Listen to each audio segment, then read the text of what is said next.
some of the challenges with insight, I would imagine, would make it harder to get folks engaged and motivated for treatment. Yeah, and I think that is certainly one of the sort of interesting pieces of therapy, right? Where we are kind of going from like the interventions that we have to also thinking about how do we kind of engage our clients in the therapeutic process as well, right? Like it's one thing to know, like I can use thought challenging or behavioral experiments, but we need to kind of get to a place where we're saying, are we willing to work on something together, right? And I think that that's sort of a there's many steps in that process, but certainly kind of early on in therapy, we are thinking about how do we find common goals that we can work towards. And so one of them is going to be to say, if let's say someone comes to me and they think that the CIA is trying to kill them.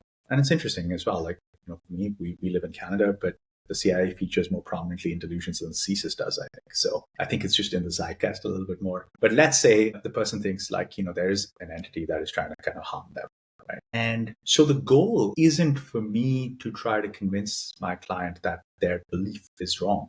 Like none of us wants to kind of have that. And that's the same with kind of any political debate that you've ever had with, around the Christmas dinner table, which may cause things to go awry. But really the goal there is you are feeling unsafe and anxious and it's getting in the way of you doing the thing that you might want to do, whether it's going back to school, getting a job, maybe getting a girlfriend or a boyfriend. How can we help you to feel safer so that you can kind of get these things that you would like in life, which may be the same for all of us, right?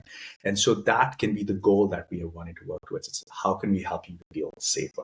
In the process of doing that, we might allow you to think that maybe I'm not in danger, or it might be to say, even though I might be in danger, I'm still able to do these things, right? And that's something that's going to develop along the way. So I think that first step is finding those common goals that we're willing to work towards. And then in the process of therapy, I think what we are trying to do is build out an alternative model for the client. And the choices need to shift away from I'm right versus I'm wrong to I am unsafe versus I'm safe, right? So then it becomes easier for us to let go of a belief and consider a different belief without it being a challenge to my sense of self and my place in the world. And then I think the stage after that is if they're willing to consider that idea that I am safe, and that means that I have this belief, maybe one of the sort of later stages of therapy that we might work on for someone is how do we make peace with that experience, with that